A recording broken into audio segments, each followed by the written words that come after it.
Man, it's like 11 in the morning. My yard is shaded. It's like 4 in the afternoon. That's wild. Good morning, ladies. How you doing today?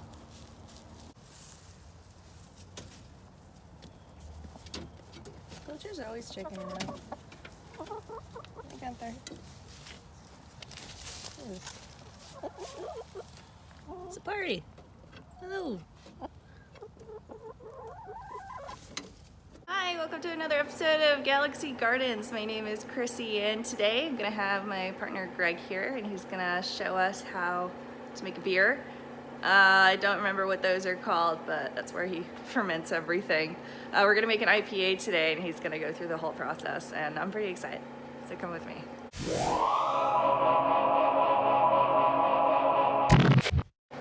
Hi, I'm Greg. Today I'm gonna teach everybody sort of how I make my own beer, or how we make our own beer here at Galaxy Gardens.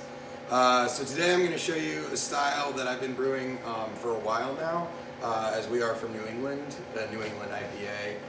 You all probably know it's a super popular style from the last 10 years. So just a quick overview of the process we're gonna go through. I'm going to start by crushing the grains, show you that in just a minute. Treating the water. Water chemistry is really important to the brewing process, so I'll explain very briefly what I do for that. Then we'll be moving into mashing the grains in with the water, which is currently heating up right now in this Brew Brewzilla thing. After we mash the grains, we'll be sparging some other hot water through the grains to basically get any last sugars out of them. With the hot water that we will get from this pot. Then I will boil the wort. Wort is the name for unfermented beer. In this same contraption here, we will add hops during the boil, just a little bit towards the end because it's not a super bitter style. And then after that, we'll be cooling down the wort a little bit to a whirlpool. We'll do a whirlpool in this thing, which I'll show you how that works. Add a little bit more hops, add it to the fermenter, cool it down with this bad boy, glycol chiller, and then we'll add the yeast. And after that, we'll have to wait a little while and we'll have some good beer. All right, now it's time to crush the grains up. I'll post a recipe for this particular style in the description, but this is just a combination of Golden Promise malt. It's 50-50 that and Pale 2-Row, American Pale 2-Row from Greece. There's also a little bit of red wheat and Vienna malt in there, as well as just the tiniest bit of honey malt. So I'm gonna basically dump this into the hopper. Hopper doesn't usually fit the entire grain bill, so I'll have to fill it up again.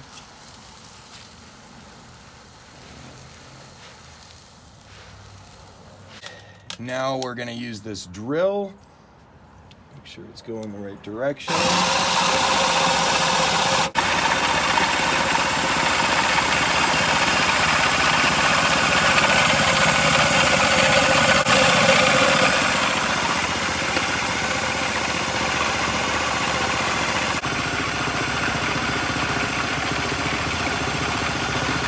And that should be it.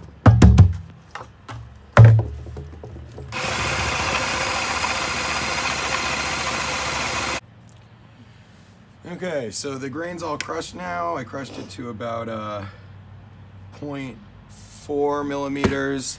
I don't like to crush it too fine because then sometimes things get stuck when you're mashing the water through. So I find this to be kind of like the perfect crush.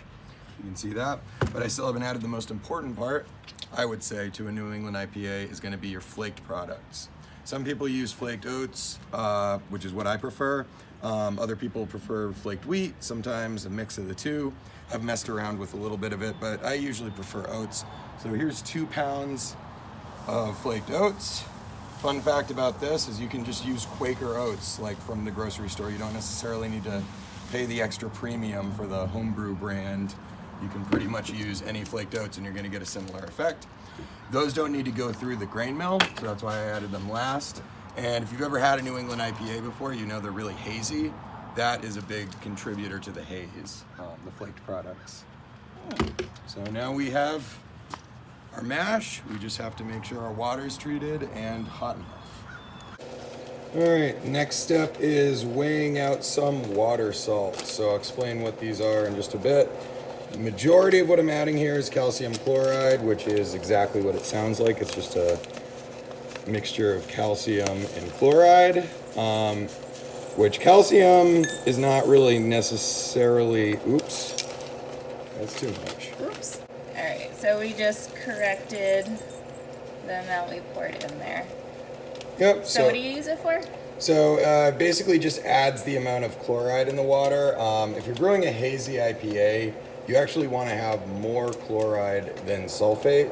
Unlike a West Coast IPA where it's actually kind of the opposite. So I aim to have about 200 ppm of chloride in the water before we actually mix the grains in.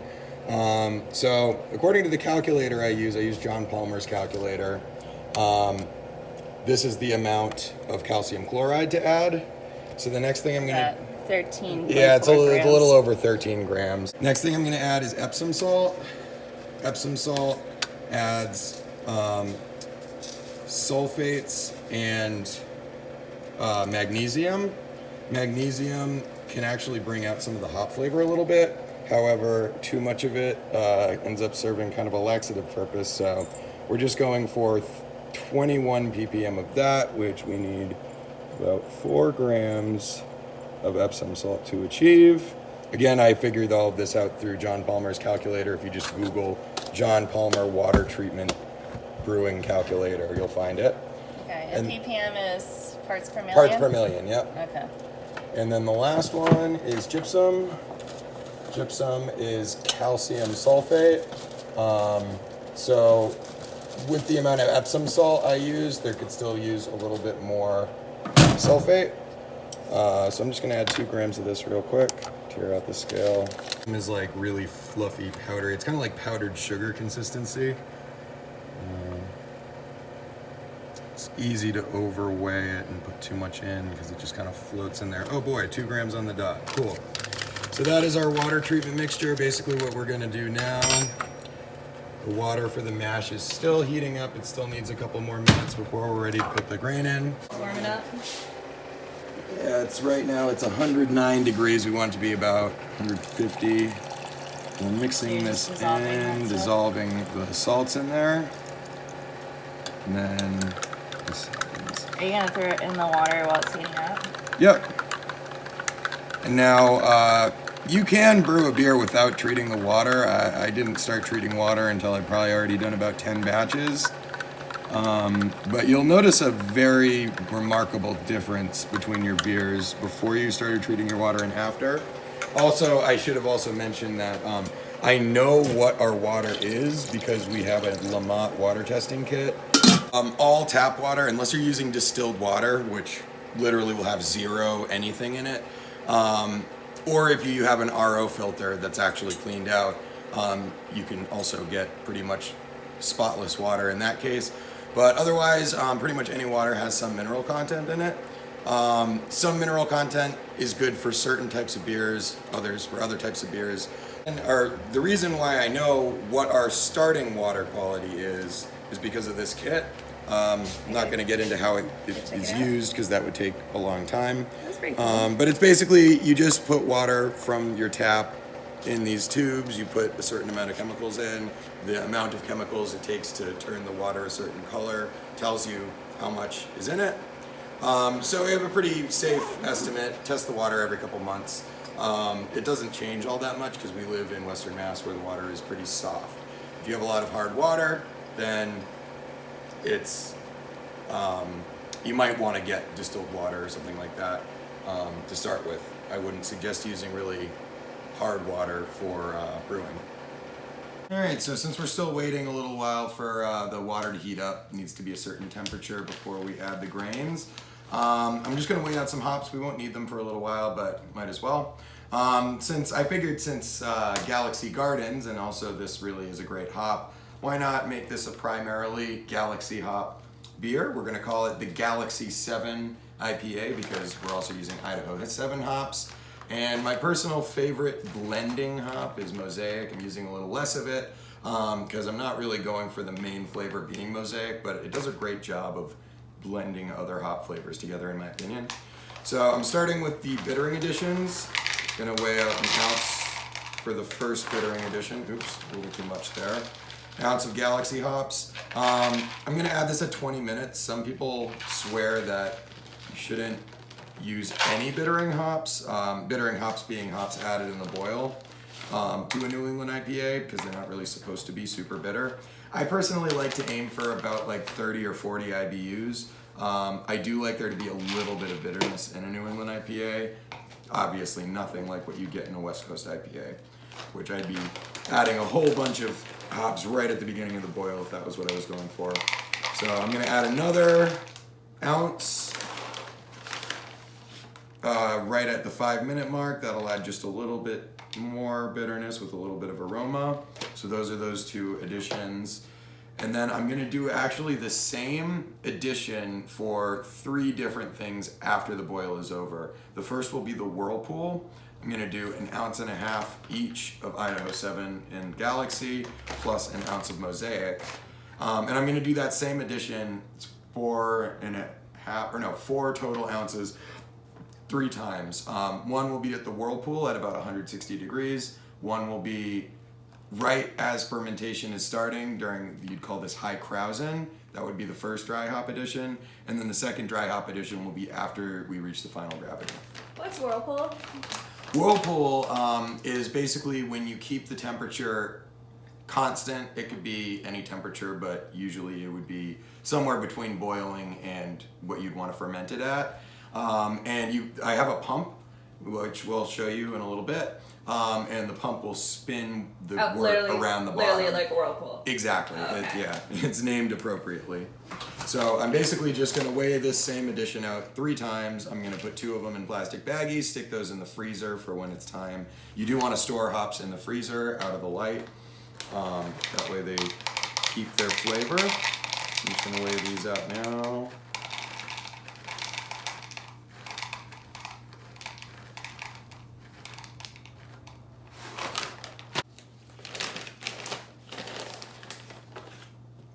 So the silver bags are going to go back in the freezer, and then the ones you have weighed out in the soup containers, you'll just put on the counter until you use them. Yeah. Okay, cool. Okay. All right, so here we have first hop edition, second hop edition. This will be the Whirlpool edition, and then first round dry hops, second round dry hops, and we're all set. It's all the hops we need. Put the rest of them back in the freezer. Now you can see all the various different hops that we have stored back here. I have quite a collection. I'm gonna add these dry hops to it because we want to store them properly before they're actually used. We'll be using one of them in probably about 2 or 3 days, and the other one will be in about maybe, I don't know, a week. What's this called again? Is this your fermenter? Yeah. Okay, you're just cleaning it up a little bit? Yeah. That's cool. And the jackets you put it on there to insulate it? Yep. This thing is so cool. So he has like 3 of them. Whoop. There's like 3 of them. And it's pretty cool to see in action. We also have some pasta, some egg noodle pasta, and maybe a food that we're gonna try out. Maybe for lunch. All right, so before we get started with the brewing process, I'm just gonna explain what this extremely useful product is. So, don't know exactly what to call this. The company that makes it is called Kegland. When I bought it, they called these Robo Brews, but then they changed they updated it, and their new name is Brewzilla. I've actually, I bought this about 5 years ago. The original computer board just fried itself out basically maybe 2 years ago. So I replaced it with the Brewzilla board. So I don't know, you could call it a Robozilla, whatever. Yeah, the company's been really good about replacing parts. Yeah, this has been a good purchase. It was, I cheaped out, as you can see. This is a jerry-rigged pump. I think it works just fine. The original, if you buy it from them, They do make one that has like a metal pump that comes with it. Okay. It was made at like $180 more or something like that. So I just cheaped out and made my own for a lot less than that. I just What bought does this pump do? the pump recirculates the mash, so we'll see that. Whirlpool. That's actually not the Whirlpool. Oh, it does use, that's the Whirlpool extension, but this is actually a much weaker pump. So the actual Robo Brew will whirlpool itself, and then this pump is for something else. Yeah, but I'm not talking about the Whirlpool. Whirlpool is something else. Okay, so don't worry about the Whirlpool for now. It's not really, excuse me. So this just recirculates the mash. Okay. So it makes it so, I'll show you how it works in just a sec. So we're ready, the water's heated up enough. Okay. So this is called the malt pipe, mash pipe, whatever you want to call it. So this goes into the water that's heated up in here. And as you can see, there's like a little screen at the bottom. The screen makes it so the grain stays in this, but water can flow out of it. So basically what we're doing is just constantly putting more water through the grain, collecting it in the bottom, and then I'm taking what's collected in the bottom and recirculating it, so it's just a cycle. Alright, so we're putting this in here now. That's pretty cool. So that's in there now. Bottom's in there just fine. Sometimes it falls out. I'm gonna hang this here briefly. And now it's time to finally start making some work.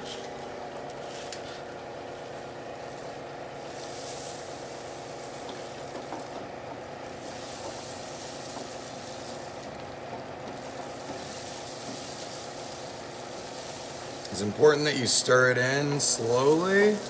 The last thing you want is big clumps, because if there's big clumps, the water might not get into the middle of it, and you're basically just wasting grain at that point. Always better to stir more than less, because what we're doing here is we are converting grain into sugar. So it needs to be at the right temperature for enough time and fully soaked. You can see with all of the grain poured in, we've just been mixing it as we added it, but it really thickens up. And so how long are we going to be boiling this for? Until it gets to temp? We are not boiling this yet. We are going to keep this at about 150 degrees for about 60 minutes. And all the while, I'm about, just really like to stir this in good, because if you don't stir it in enough, you might not actually convert as many of the sugars as you want. You will end up with a lower gravity wort, which will end up meaning you'll have a lower alcohol percentage, which isn't the worst thing in the world, but you want to get what you plan for. I generally aim for about 70% efficiency in this thing.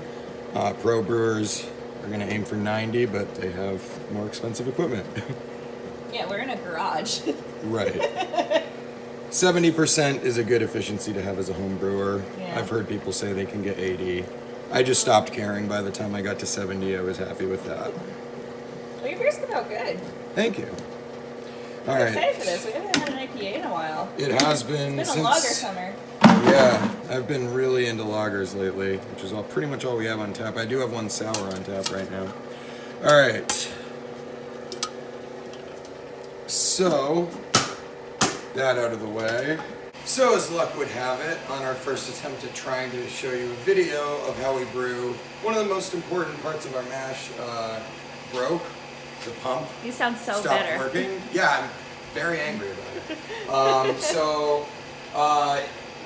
I don't know where to buy another one of it other than online.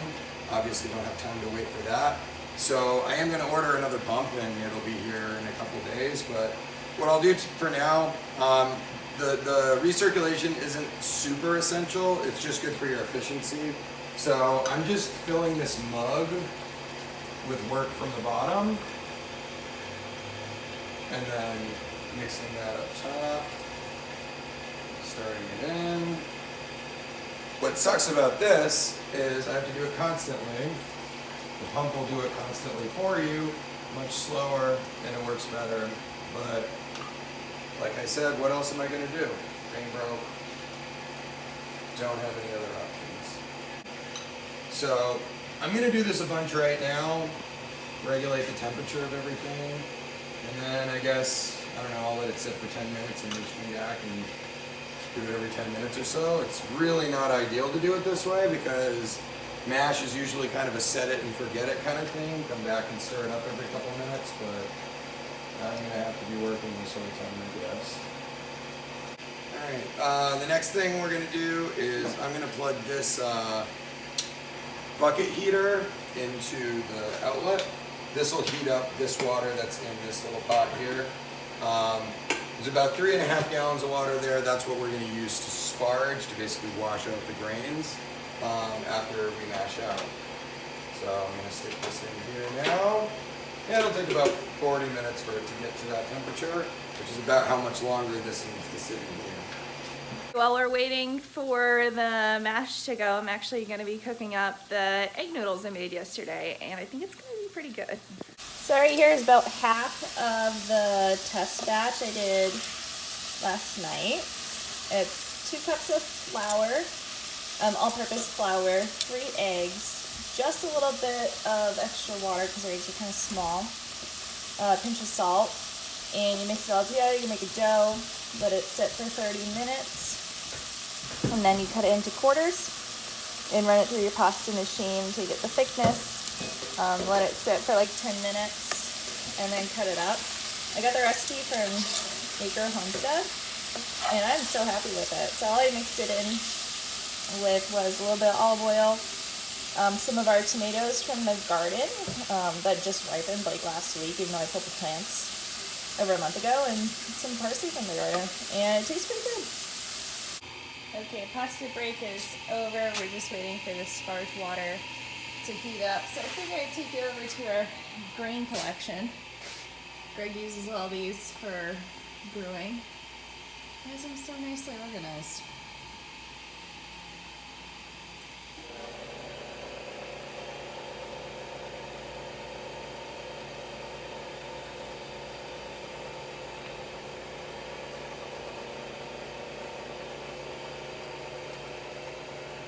It was quite the selection, let me just say that. And then a container of Pilturo, some bulk Pilsner malt, and grounds. Alright, so this has been mashing for actually a little over 60 minutes. So now it's time to mash out. And this device makes it really easy. You just use this thing. There's some holes in the mash pipe. And you just get this in there.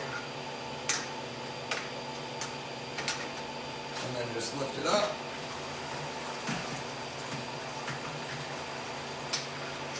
Stand it up on top. And so if you remember, there was a little screen on the bottom.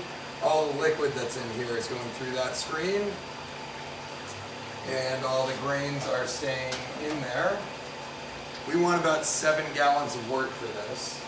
So inside here I can see how much there is. There's about 3 gallons now. So we're just gonna wait for this to kind of run its course a little bit. Then I'm gonna dump this hot water that's been heating up on top of the grain, and that will give us our full 7 gallons.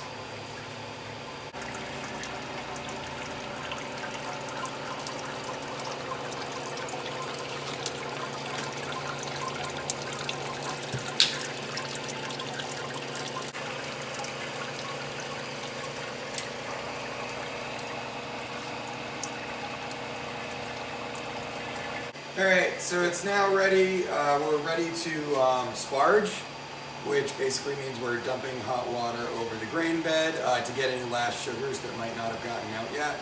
I used to sparge by doing what's called a fly sparge, which I would basically create a higher surface than this, and then put the water in a bucket and slowly spray it all over the top to try to get even coverage. It's kind of a pain in the butt to do that, and I learned that doing it the way I'm going to show you pretty much gets you the same result, and it's a lot easier. So I'm just going to take this pot of water and just dump it in.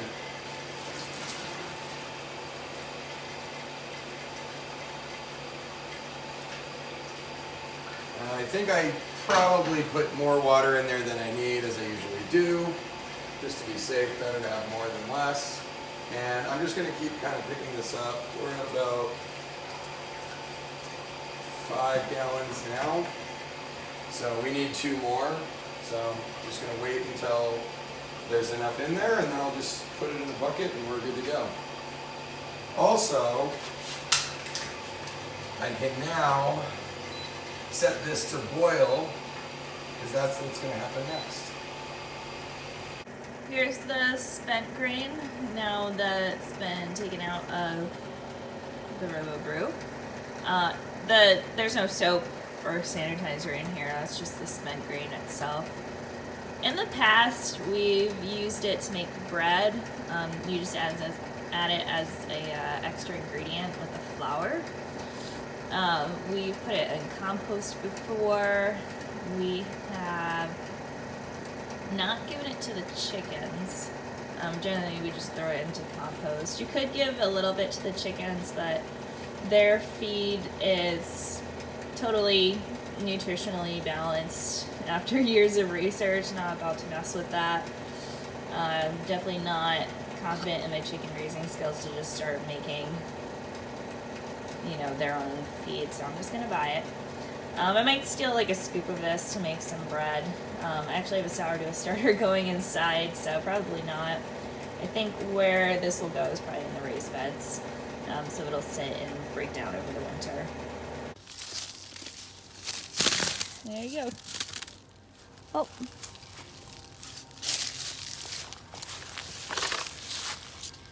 Once that cools down, I'll spread it out a little bit. At 174, we're waiting for it to get to 212 to boil. They just said that usually it starts boiling in this, but it says it's 208.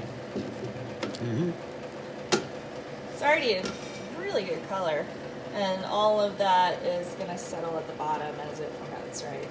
The gunk? Yeah. Yeah. By the way, if you haven't seen my latest IGTV, laying mulch part 3, we finally put mulch in here. Looks good. I also ran out, and I need a little bit more to do the middle. It looks good. Alright, so we got it boiling, and it's been boiling for an hour? Is that right? No, about a half hour. Oh, it's boiling for half an hour. Alright. So now it's time to add in the first round of hops. That. Yeah, alright. You ready? No, we need another minute. 58, 56 seconds. After this, we're just gonna wait for the beep. And we're gonna add it in. And what's this first type of hops we're adding in?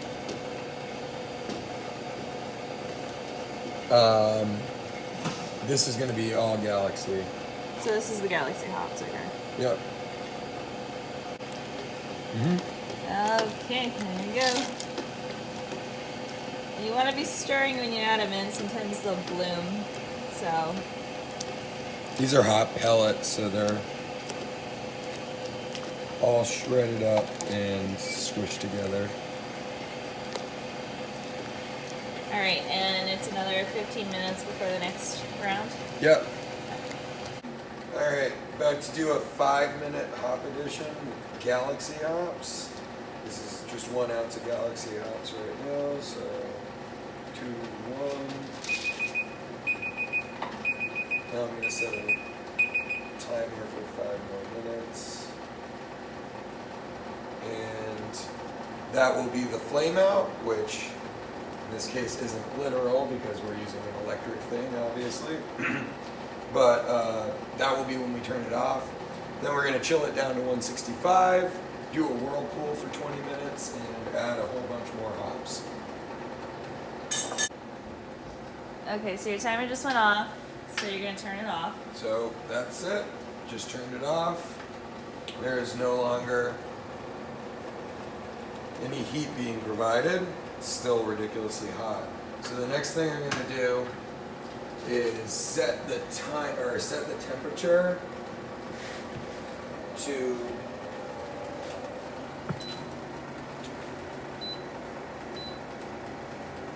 160,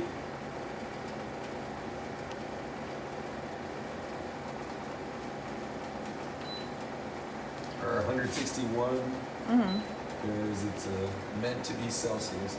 Then I'm going to turn the switches back on actually. So this thing regulates the temperature. It can only provide heat, it doesn't cool. But what I'm going to do to cool it, this is a little ghetto I guess, but I have this glycol chiller. I hooked the temperature probe behind the insulation here so it thinks it's really hot. Now I'm going to take this thingy, which you put in the fermenter to cool the temperature if you need to, and I'm just going to stir it around here until we get down to 160. How long does that usually take? Won't take too long, a couple minutes.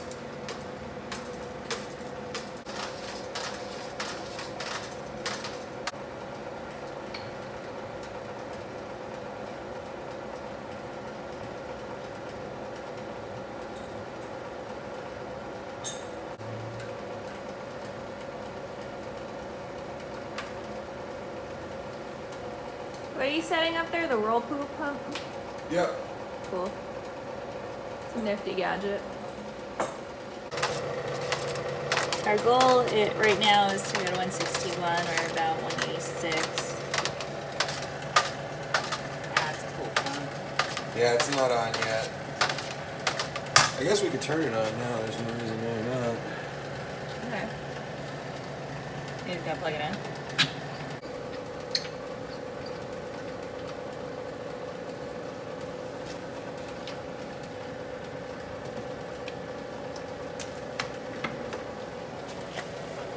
Is it working now? Yep. I know in the past you've used your copper coil to pull things down. Why aren't you using that now? This, because I don't feel like hooking it up to the hose. Oh. It's that simple. Oh yeah, Honestly, you just connected the hose to this it. would work way faster, but I'd have to hook it up to the hose, Oh. and this works a little bit slower, and it's hooked up to a machine that regulates itself. So this is just the lazy man's way of doing it, and then you'll see later. Man, he bought himself these fancy fermenters. He's calling himself lazy. I mean, Laziness isn't real. Anyway, this does work way faster because it covers way more surface area. Yeah. But you have to dump all the water somewhere, and I Yeah. don't know, it makes a mess, and I just don't want to deal with it. So Okay. what I'm going to end up doing is after the whirlpool stand, we'll leave it at the same temp for about 20 minutes. And after that, I'm just going to put it in the fermenter at that temperature and then just cool it down with this in it. It'll probably take 3 or 4 hours, and then we'll pitch the yeast then, because that's easier than doing it way faster and having to stand there and clean it up. That's the perfect amount of time for you to go to practice and come back. Exactly. Yeah. Okay, cool.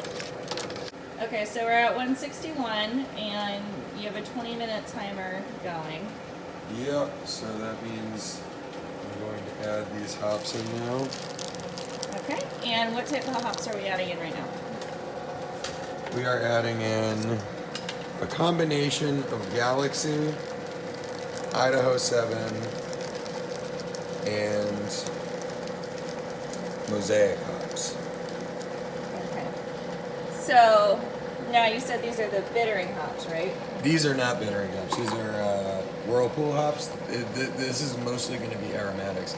The more you boil hops, the more bitterness you get out of them. So the previous ones are bittering. Right, hops. exactly. This one's for fragrance. Yep. Okay, and then you have 2 more you're going to add in as time goes on. Is that also for flavor?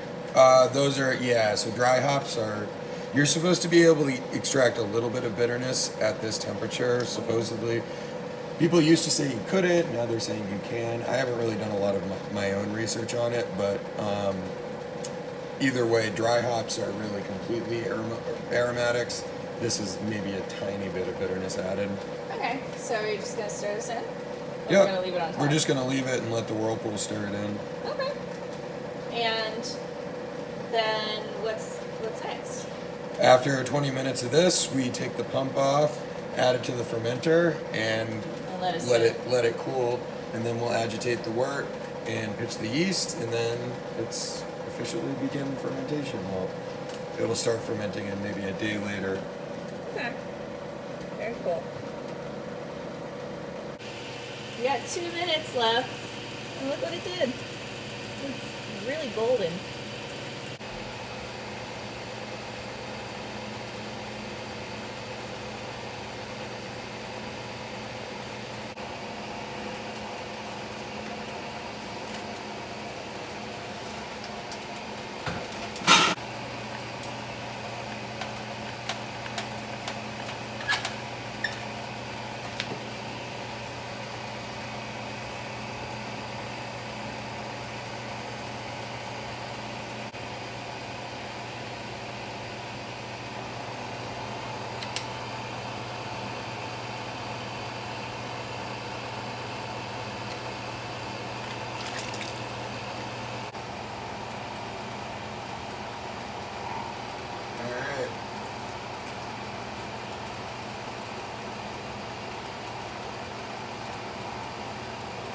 So now you're transferring it from the row brew to the fermenter, correct? Yep. Maybe even a little more if I can, because I'm not going to use bags for dry hopping, which is a choice I make because I think you get a lot more flavor that way.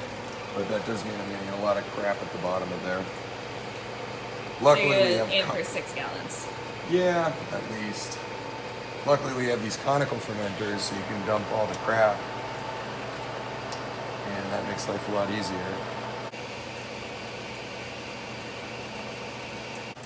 All right, so this is full, just above 6 gallons, and that is what we're left with inside here.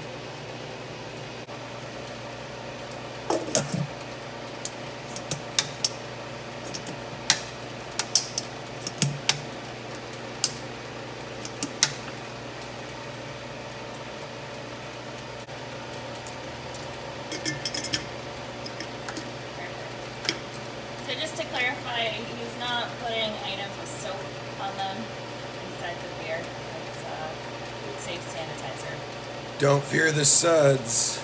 That's their tagline. Is it really? Yeah. That's funny. Actually, I don't know if the company says that or if just that's a home brewer's thing, but everybody always says, don't fear the suds. Don't fear the suds. So if there's a little bit of suds on there, no big deal.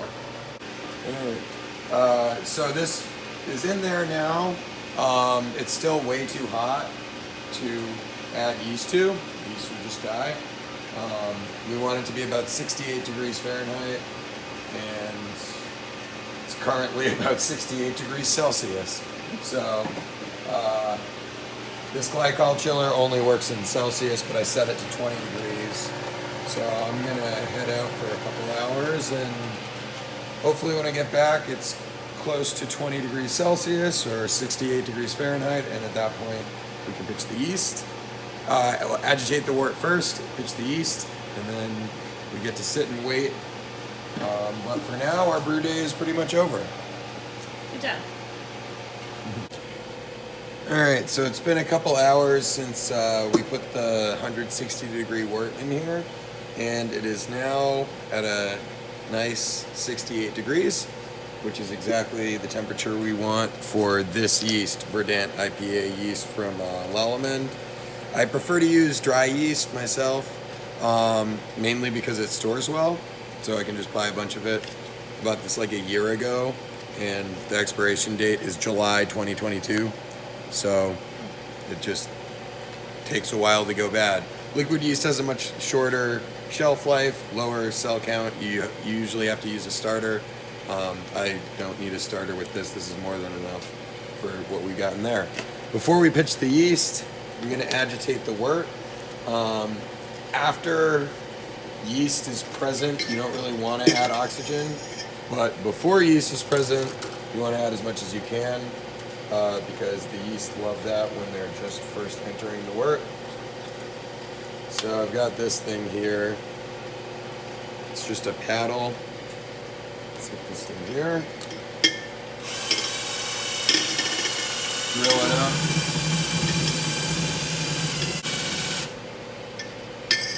That's probably good enough. It's nice and foamy in there.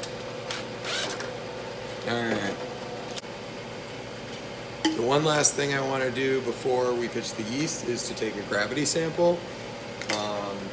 Now that it is cooled off, you don't want to take a gravity sample when the wort's hot. I'm just going to set this aside for a minute, let it settle.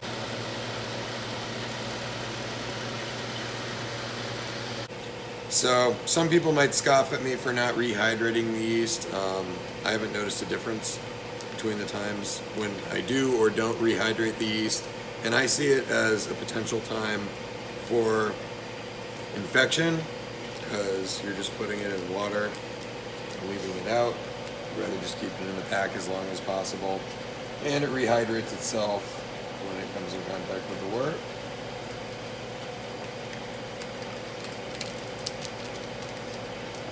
There you have it. It's officially beer. It officially has the final ingredient to be considered beer in it now. So, oh yeah, and one other thing. Just took the gravity with a real hydrometer because they're more accurate. Also have a tilt hydrometer. This thing is pretty cool. It will tell us what the gravity of the beer is on an app on my phone. So, might take it a minute to get settled, but I can probably check it right now. Yeah, that's pretty cool.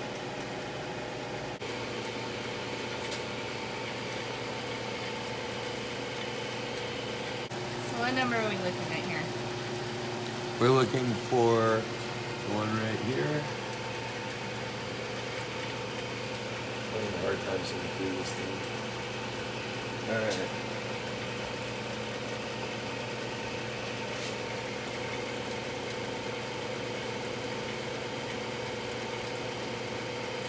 Alright, so it's like 052. Okay. Tilt is saying the same thing. 1.052. Cool. And it looks like the real hydrometer is also saying the same thing. Okay. So that just about does it for our brew day today. We'll be checking in on this and making a follow-up video with watching the beer as it progresses, adding dry hops, kegging, and eventually tapping and drinking it. So look out for the follow-up video in this, and next video for Galaxy Gardens comes out on Tuesday. Bye. See you next week.